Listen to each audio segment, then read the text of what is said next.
Hello and welcome to Palestine Deep Dive. Thank you very much for joining us wherever you are. I'm Mark Seddon, and today I'm joined by Nour Odeh. And Nour is a Palestinian political analyst. Many, of course, of you will know her, will have seen her and heard her. She's an activist, researcher, public diplomacy consultant, journalist, author, and, of course, a former spokesperson for the Palestinian Authority. And Nour was Palestine's first ever female government spokesperson and is the founder and committee member of the Democratic National Assembly of Palestine. And Nour has been an independent media professional, a communications consultant, freelance journalist for over 20 years. And of course, a very, very frequent commentator on events as they've panned out these past terrible, terrible 7 months. And currently, of course, Nour is over here with the Balfour Project. She's speaking to people in London today who are going to a special conference being organised by the Balfour Project. And she's going to be talking very much about the subject of women in the peace building process and also the impact of this war on women and on girls. And Nour, thank you so much for joining us in a very busy day for you. We very much appreciate it. So there are so many things to talk to you about, but I just wonder if I could begin because you're going to be talking to a lot of very influential people in British politics and British journalism, people who have got a deep understanding of the Middle East and who are very sympathetic at the Balfour Project for the Palestinian cause, as we know. And you're going to be talking to them about the effect on women and children. Of course, overnight, just when you think things can't get any worse, an Israeli attack on a UNRWA United Nations school in central Gaza has killed, it's reported, 33 people. 23 of them are women and children. And I just wondered if I can just begin by asking you for your reaction to that. I woke up to the news, Mark, and it was utterly devastating. Everybody knows that there is no safe place in Gaza, and women know that more than anybody, I think, over there. But to think that those families were sleeping, they were butchered in their sleep. And these are the last remaining areas where people could find shelter. As we know, over 1 million people have already been forced out of Rafah. They have nowhere to go. They are living next to the sea in areas further to the north, in Al Mawasi and in Khan Yunis and in Deir al Balah. And so to see that, I think just reminds everybody, if they needed reminding, that not only is this genocide continuing, but it is also escalating wherever people are pushed out to. Death and destruction chases after them. And so it is not just that where the supposed military operations are happening, it's that the people, the children, the women are really the prime targets. And that is why the entire people are a target. There's nowhere left for life to thrive in Gaza. And all of this, Nour, despite a month or so ago, repeated warnings from President Biden, talk of red lines, the idea that Israel could not move into Rafah and people could not be driven into unsafe desert camps just full of tents with nothing to support them. The American weapons were turned off, the military supplies were turned off very briefly and then switched back on again. So the red line disappeared just like that. Yeah. So at this also, of course, as we know, we had the International Criminal Court issuing those calls for arrest warrants. Mm-hmm. And we also had the ICJ case for genocide against Israel being joined by South Africa and Egypt. And today, as you know, and this is news as we sit here, Spain has now joined South Africa and Egypt. And I wonder what your reaction is to that. I think it's phenomenal. And I think it speaks volumes to the kind of change that is happening, that is being forced upon the international scene, really, because of the genocide. Israel has had decades of getting away with murder, decades of impunity, of pandering, of countries placating successive Israeli governments, to asking them what can they live with, how can their occupation continue without being too bothersome to the Palestinians, how can we put some lipstick on it. But the horrors unfolding over the past months, I think, have pushed countries to the edge. And states like Spain and others have, I think, rightly and finally reached the conclusion that they've been doing this wrong all along, and that without accountability, these horrors will be normalized internationally. So it's not just Palestinians in Gaza or the West Bank who will be suffering this, unhinged brutalization. But once that is normalized, then you can expect it to pop up in any other conflict in the world. And nobody can say that this is unprecedented or unacceptable, because the world has accepted it being perpetrated by Israel. And I think that fear has driven countries to action. Spain joining certainly is huge news. And I think will have a lot of ripple effects in Europe and across the Western Hemisphere.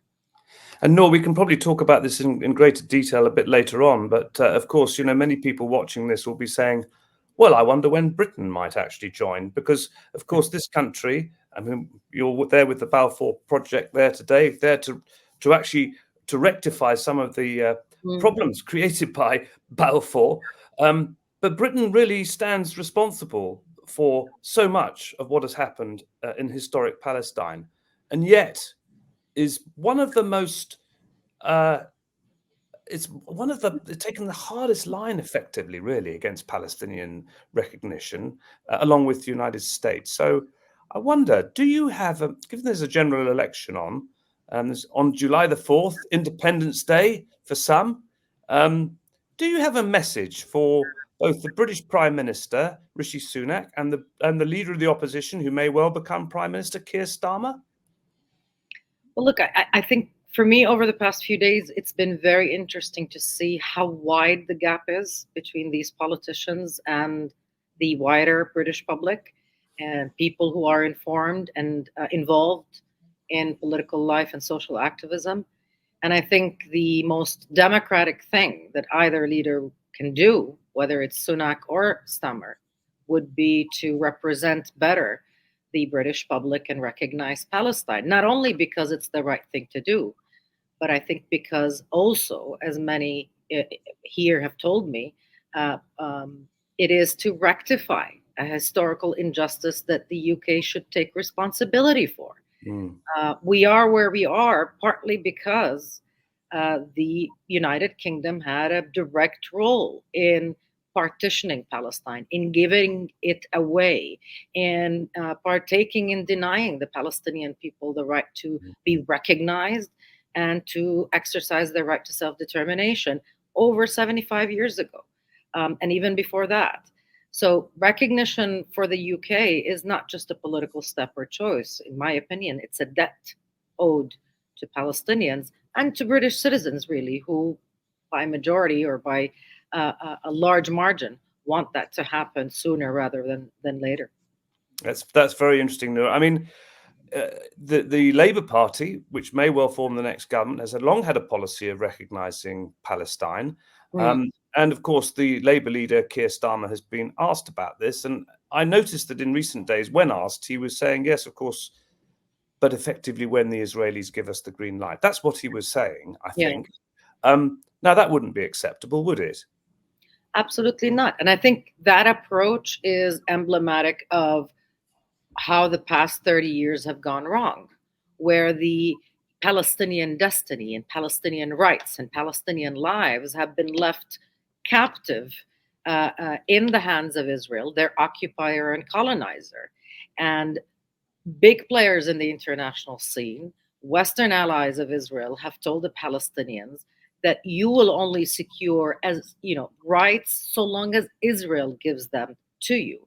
And that is not just morally wrong, but it's also politically and legally unacceptable.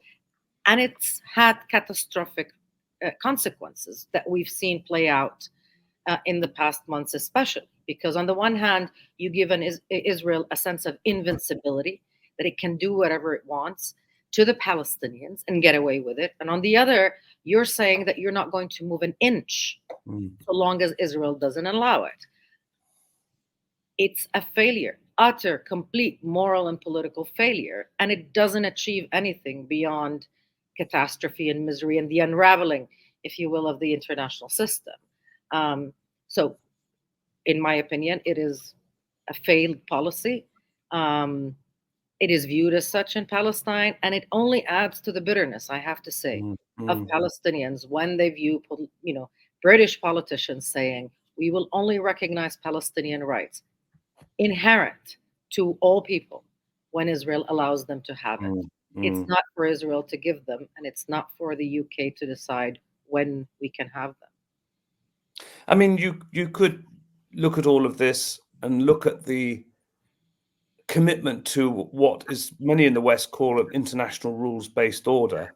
There seems to be some difference between that and international law, by the way, because increasingly people are saying, well, international rules-based order seems to apply to some countries, but not to others.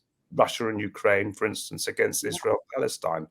But I want to just ask you about what we're seeing over in America, which for all of the shocking things that we know that have happened in Gaza and the reaction and the flaccid reaction, the feeble reaction in Britain. In America, it seems to be absolutely crazy to many people. We've had Prime Minister Netanyahu invited over to speak to the House. We've seen the Senate moving to take action against judges at the International Criminal Court. And I just wanted to ask you about one particular image that has stood out for a lot of people. And that was a picture of Nikki Haley, a former US UN ambassador and Republican presidential hopeful, signing bombs given by America to Israel. And she was writing, "Finish them off." What have you got to say to Nikki Haley? Look, Nikki Haley's politics and rhetoric is grotesque. And that image of her signing the bombs with such genocidal language was, I think, a very true representation of where she has decided to position herself. She is genocidal, racist, and has consistently shown abhorrent disregard for Palestinian humanity. From day one, I remember seeing interviews of her talking about nobody wants the Palestinians. Israel has to deal with them. Not even the Arabs want them. Why don't they just leave Gaza? This is a woman who served at the United Nations in order to take that organization down. And she didn't make much of a secret out of it. She threatened countries from the UN podium at the General Assembly who would take a position in line with UN resolutions and previous Security Council resolutions. So she's true to her brand, if you will, true to the donors who backed her failed presidential bid. But what is worrying to me is where the Republicans are taking their constituents and how normalized that language has become, because it's not just Nikki Haley. We've heard other very senior Republicans talking about Israel's right to use nuclear weapons, to nuke Gaza. This cowboy politics attitude is, or should be, petrifying to everybody else in the world. Because today it's Palestine and Gaza. Tomorrow it could very well be somebody else. And that world order, which has a consistent Palestine exception, is unraveling. Because when you have an exception to the rule becomes moot. Yes. And I think increasingly people around the world are fed up with that duplicity, and they do not want a world in which that is the norm, and it's their right. And no, I mean, looking across the other side of the political spectrum in America, well, sort of, to President Biden and Secretary of State Blinken and the position they've been taking all the way through all of this. We talked about the red line in Rafah, which was crossed.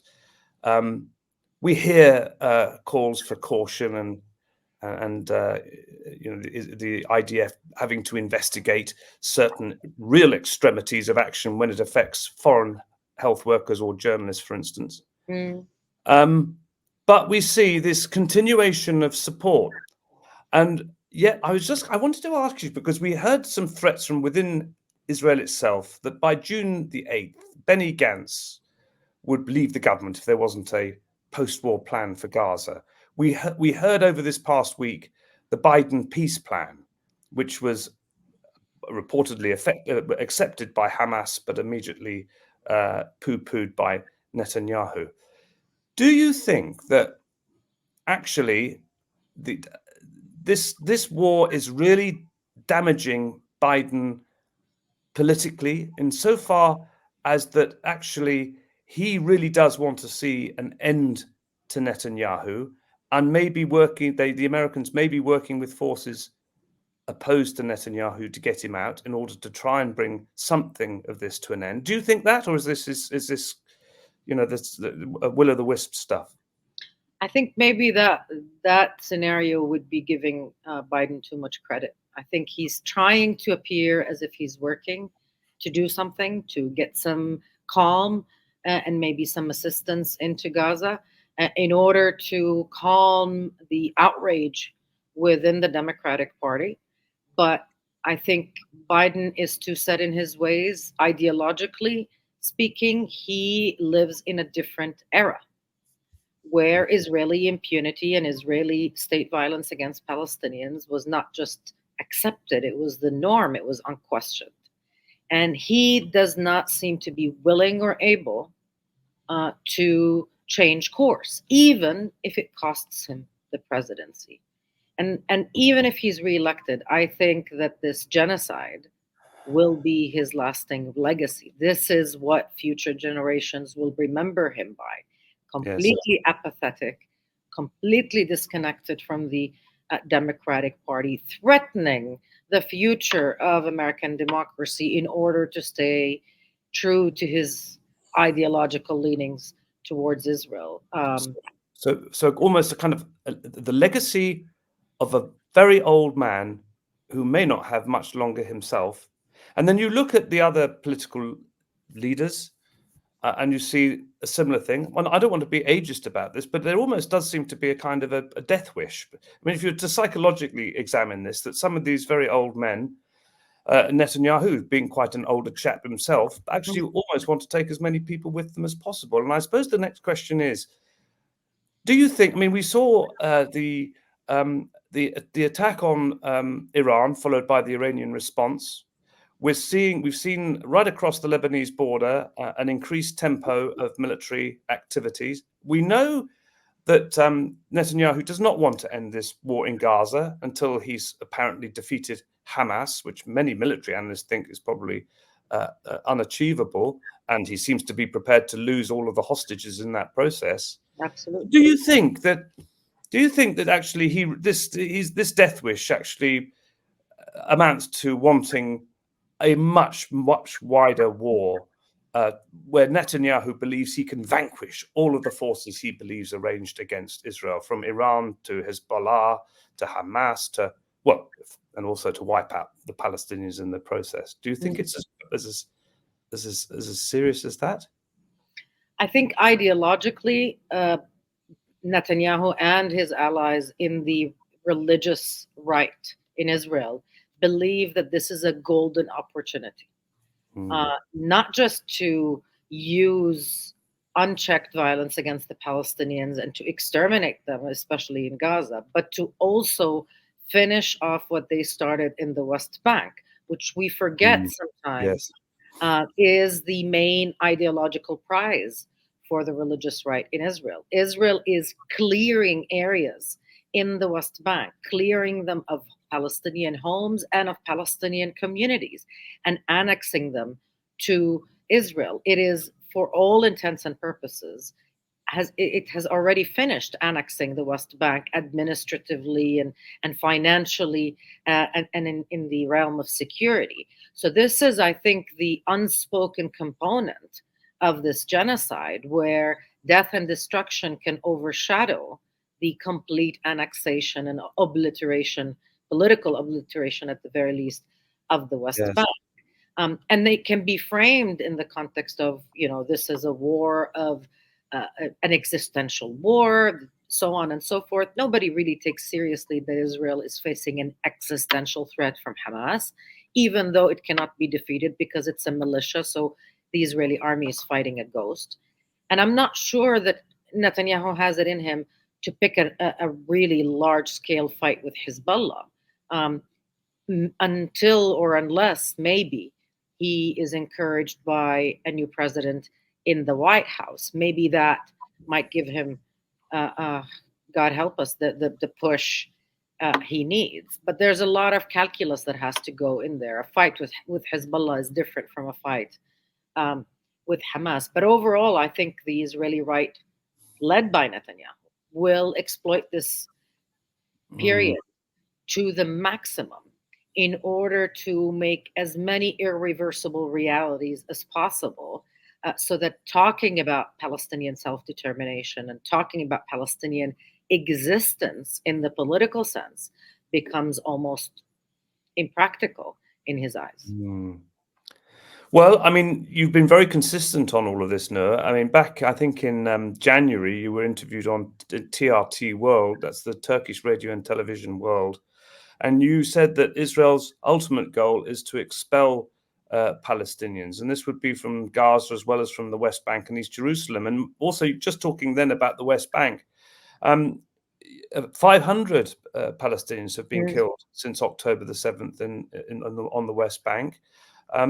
There has been some media coverage here in Britain of that, some actually quite powerful media coverage of that, but not a great deal. This is the forgotten. Yeah. This is the forgotten war against Palestinians there. But I wanted to ask you really about, because it is the language that has been used too by the Defense Minister Yoav Gallant when he talked in the aftermath of October 7th of Palestinians being human animals, and of the necessity to cut off all forms of supplies of water, electricity, etc.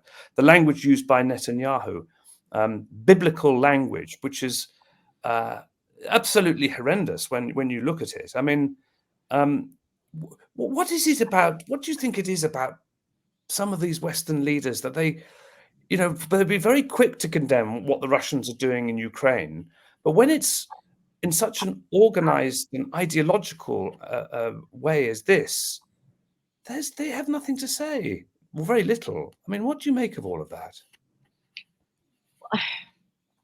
Emotionally, I think, and intellectually, it's been soul crushing to watch this apathy, right, from Western governments, to watch this unwillingness to see and hear what is being said, because they, like you said, it's not a secret. Israeli officials are shouting it from the rooftop. Israeli soldiers are practicing these genocidal instructions and broadcasting them on social media. So there are no secrets here. But I think that these governments have been so used to insulating Israel and to looking the other way, because the political wisdom, if you will, so far has been Israel is our ally. It is our geopolitical investment in the region. It must maintain military supremacy in the region because they're our guys. And they want to hold on to that policy, even though it is becoming untenable. They will be the last to join the rest of humanity, because when we look across the board, West and East, global North and global South, people and public opinion around the world has seen this situation for what it is and are fed up with it.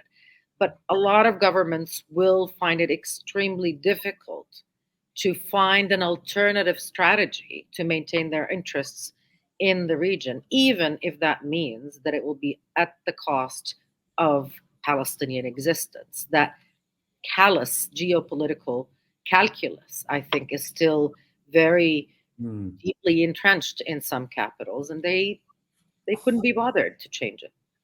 No, just a couple more questions. I'm conscious of time, and thank you very much for the time you've given us. But I just wondered, it's very difficult, to ask you about a crystal ball. But we have seen within Israel itself, and there can be lots of explainers for this, but essentially the vast majority of people in Israel seem to be supportive of what Netanyahu is doing in Gaza. A lot of people don't have any time for Netanyahu, him partially for what happened. And of course, there are a lot of people who think that he doesn't really care very much about the hostages. But that support for this, it's not a military campaign, but this war on Palestinians on Gaza, it is a 35,000 or more Palestinian civilians killed. That support is there. But looking long term, Israel is about the size of Wales. It's a very small country. That's, by the way, including the occupied Palestinian territories. So the whole area of historic Palestine is about the size of Wales. It cannot be insulated from all that is happening around it, the white phosphorus that the Israelis may be firing, the fires that are burning, the bombs, the water supply, everything's being destroyed around the periphery of Israel. So, I mean, do you think, looking, I suppose here's the question, I'm taking my time, but I mean, looking at the past history of settler regimes in Algeria with the French, Angola with the Portuguese, Rhodesia with the British, or the Afrikaners in South Africa who realized the need to compromise and reached a diplomatic and political solution and remain in South Africa as part of a multiracial democratic country today. But those other settlers countries, the settler societies that didn't, have gone. Yeah. I mean, will Israel, in its current form, if it doesn't reach a peaceful settlement with Palestinians based on equality, can it survive long term? I think Israel is going through a period in its history where it is reaching the height of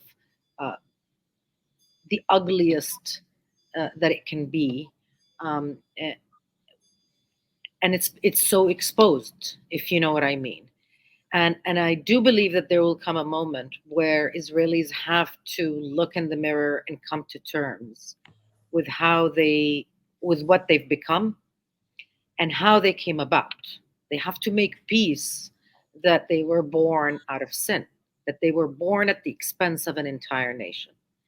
And for that to happen, I think there has to be a combination between, the Algeria model, for example, and the South Africa model. We need to separate in order for us to heal. And in order for Jewish Israelis to feel comfortable in self-examination.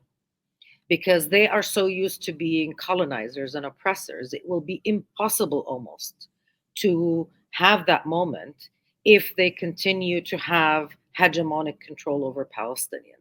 And right now, equality, as it materialized in South Africa, I don't think is possible. It might result in civil war in Israel, I believe.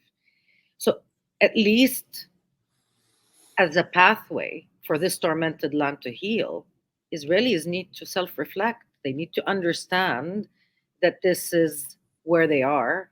This is what they look like to themselves and to the world.